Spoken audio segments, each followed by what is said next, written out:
Hello guys, നമുക്ക് മുഖം ഒന്ന് ബ്രൈറ്റ് ആവണം, നമ്മളെ മുഖം ഒന്ന് ഗ്ലോ ആയിട്ട് കിട്ടാൻ വേണ്ടിയിട്ട് നമുക്ക് ഒരുപാട് ആൾക്ക് റിക്വസ്റ്റ് ചെയ്യുന്ന ഒരു കാര്യമായിരുന്നു ഒരു ഫേസ് വാഷ് കാണിച്ചു തരാൻ വേണ്ടിയിട്ട്, DIY ഫേസ് വാഷ്. അപ്പം ഞാൻ വിചാരിച്ചു നിങ്ങൾക്കത് കാണിച്ചു തരാൻ വേണ്ടിയിട്ട്. ഗായ്സ്, നിങ്ങൾ വിചാരിക്കുന്നതിനേക്കാൾ അപ്പുറമാണ് റിസൾട്ട് ഉണ്ടാവും. ഞാൻ ഈ തൊള്ള തുറന്ന് ഇങ്ങനെ ഹാവ് അടിപൊളി എന്നൊക്കെ പറയുന്നതിനേക്കാളും അടിപൊളിയായിരിക്കും നമ്മുടെ റിസൾട്ട് നിങ്ങൾ ഡയറക്റ്റായിട്ട് ചെയ്യുകയാണെന്നുണ്ടെങ്കിൽ. അപ്പോൾ നമുക്ക് ആ ഒരു ഫേസ് വാഷ്, അതായത് സ്കിൻ ബ്രൈറ്റനും വൈറൽ ഫേസ് വാഷ് എങ്ങനെ ഉണ്ടാക്കുക എന്നുള്ളത് പറഞ്ഞുതരാം.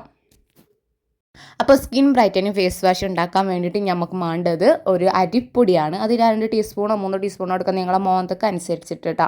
പിന്നെ നമുക്ക് വേണ്ടത് പച്ച തൈരാണ്. പച്ച തൈര് എന്ന് വെച്ചിട്ടുണ്ടെങ്കിൽ നമ്മളെ കടയിൽ നിന്ന് കിട്ടുന്ന തൈര് എടുക്കാൻ നോക്കുക, വീട്ടിലത്തെ തൈര് എടുക്കരുത് കേട്ടോ. എൻ്റെ ഒപ്പീനിയനാണ് ഞാൻ പറഞ്ഞത്, കടയത്തെ തൈരാണ് ഏറ്റവും ബെറ്റർ എന്ന് എനിക്ക് തോന്നി. നല്ല റിസൾട്ട് ഫേസിലൊക്കെ യൂസ് ചെയ്യുമ്പോൾ ഏറ്റവും നല്ലത് കടയത്തെ തൈരാണ്. തിന്നാൻ നല്ലത് എപ്പോഴും നമ്മുടെ നാടൻ തൈരാണ്. മതിയില്ലേ, മനസ്സിലായില്ലേ നിങ്ങൾക്ക്? അപ്പോൾ ഞാനത് കുറച്ച് എടുത്തിട്ടുണ്ട്.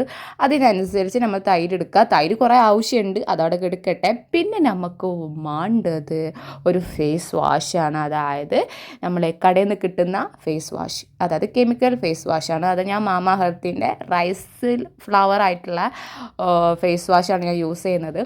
നിങ്ങൾക്ക് ഏത് എടുക്കാം, നിങ്ങളുടെ ഇഷ്ടം.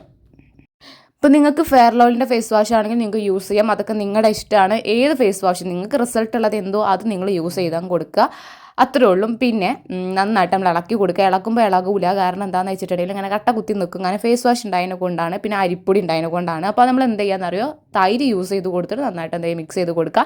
ഒരു ക്രീമി ആയിട്ട് നമുക്ക് കിട്ടും. ചിലവർക്ക് പത വരും, അത് ആ ഒരു ഫേസ് വാഷിനനുസരിച്ചിട്ട് ഇരിക്കും. എൻ്റേത് അത്ര പത ഇല്ലാത്തതാണ്. അപ്പോൾ നന്നായിട്ട് മിക്സ് ചെയ്ത് കൊടുത്തതിൻ്റെ ശേഷം നമുക്ക് നല്ലൊരു ക്രീമി ആയിട്ടുള്ള ഒരു ഫേസ് വാഷാണ് കിട്ടുക. ഇതുപോലെ കിട്ടും. സോ ഇത് ഫസ്റ്റ് യൂസ് ചെയ്ത് തന്നെ ഭയങ്കര റിസൾട്ടാണ് കേട്ടോ. ഞാനിതൊരു ഇൻസ്റ്റാഗ്രാം വീഡിയോയിൽ കണ്ടതാണ്, അപ്പോൾ ഞാൻ ട്രൈ ചെയ്ത് നോക്കുകയാണ്. അങ്ങനെ നമ്മളെ ഫേസിൽ നമ്മൾ അപ്ലൈ ചെയ്ത് കൊടുക്കാം. ഇതൊരു ഫേസ് വാഷ് ആയതുകൊണ്ട് തന്നെ മുഖം നന്നായിട്ട് കഴുകി വൃത്തിയാക്കണം എന്നൊന്നും ഇല്ല, നിങ്ങൾ വെള്ളം ഒന്ന് നനച്ച് കൊടുത്താൽ മതി. പിന്നെ എനിക്ക് നിങ്ങളോട് പറയാനുള്ളൊരു കാര്യം, ചേച്ചി ഇടയ്ക്കിടയ്ക്ക് നിറം മാറുന്നുണ്ടല്ലോ, എന്താണോ എന്ന് ചോദിക്കുന്നവരുണ്ട്. ഞാനൊരു മനസ്സനാണ് ഗൈസ്.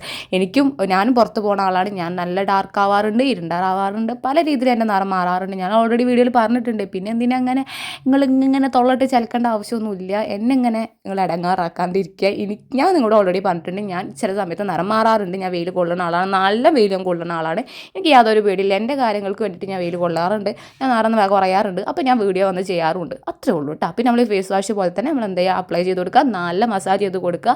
പിന്നുണ്ടല്ലോ, നമുക്ക് കവളിയാത്തൊരു തൊള്ള വീർപ്പിച്ചിട്ട് മസാജ് ചെയ്ത് കൊടുക്കുക. നേരത്തെ കാണിച്ച് തന്നിട്ടുണ്ട്. പിന്നെ ഇതിൻ്റെ നല്ല പദമൊന്നും വരില്ല, കാരണം വെച്ചാൽ നമ്മളെ ഫേസ് വാഷ് അങ്ങനെ ആയിരുന്നു. അതായത് പത വരാത്ത ഒരു ഫേസ് വാഷാണ്. പതല്ല ഫേസ് വാഷ് ആണെങ്കിൽ പത വരും. ഇനി അതും പേടിച്ച് നിങ്ങൾ നിൽക്കണ്ട കേട്ടോ. പിന്നെ ഒരു കാര്യം, ഇത് 2-3 മിനിറ്റ് നമ്മൾ മസാജ് ചെയ്ത് കഴിഞ്ഞാൽ നമുക്ക് അതുകൊണ്ട് ഊരിക്കഴിഞ്ഞാൽ ഒരു സൈഡ് തുടച്ച് കഴിഞ്ഞാൽ അത്ര റിസൾട്ട് ഉണ്ടാവില്ല. നിങ്ങൾ ഈ അനസ്റ്റേഷൻ കൊടുത്തേ ഇരിക്കണ പോലെ ആയിരിക്കും നമ്മളെ അവസ്ഥ. നമ്മളിങ്ങനെ നിൽക്കും, ഇതെന്തപ്പത് എന്ന് വെച്ചിട്ട് റിസൾട്ടും ഇല്ലല്ലോ എന്ന് തോന്നും. പക്ഷേ ഇത് ഫുള്ള് മൊത്തത്തിൽ നിങ്ങൾ വാഷ് ഔട്ട് ചെയ്ത് കഴിഞ്ഞാൽ ഈ ഷോക്ക് അടിച്ച പോലെ ആയിരിക്കും നിങ്ങളുടെ അവസ്ഥ കേട്ടോ. ഷോക്ക് അടിച്ച് കഴിഞ്ഞാൽ നമ്മളിങ്ങനെ ഈ കോഴി ഇങ്ങനെ തല ഇളക്കൂല, അതുപോലെ ഇങ്ങനെ സ്പ്രിങ് കോഴി ഇങ്ങനെ തല ഇങ്ങോട്ട് കളക്കൂല, അതേപോലെ ആയിരിക്കും നിങ്ങളൊക്കെ അവസ്ഥ. എൻ്റെ അവസ്ഥ അങ്ങനെ തന്നെയാണ്. നിങ്ങളെല്ലാവരും എന്നോട് ചോദിക്കലുണ്ട്, എന്ത് ഇങ്ങനെ എക്സ്പ്രഷൻ ഇട്ടിട്ട് മരിക്കുകയാണോ എന്നുള്ളത്.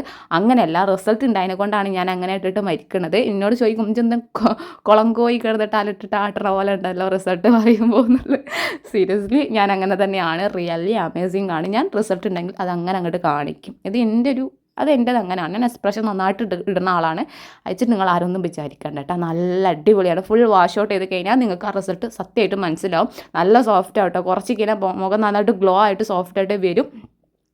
റിയലായിട്ട് പറയാൻ കേട്ടോ. പിന്നെ എനിക്ക് വോയിസ് ഓവർ കൊടുക്കാൻ ഭയങ്കര ബുദ്ധിമുട്ടുണ്ട്. തൊള്ളയിൽ നിറച്ചും പുണ്ണാണ്, അറിയില്ല, അതുകൊണ്ടാണ് വോയിസ് ഓവർ കൊടുക്കാൻ ഭയങ്കര ബുദ്ധിമുട്ടുണ്ട്. നിങ്ങൾ എന്തായാലും ട്രൈ ചെയ്ത് നോക്കുക. നിങ്ങൾ ആരെങ്കിലും ഒന്ന് ട്രൈ ചെയ്തിട്ട് റിസൾട്ട് ഉണ്ടെങ്കിൽ ഒന്ന് മെസ്സേജ് അയക്കട്ടെ പ്ലീസ് ഗൈസ്. അപ്പോൾ ടാറ്റ, ബൈ ബൈ.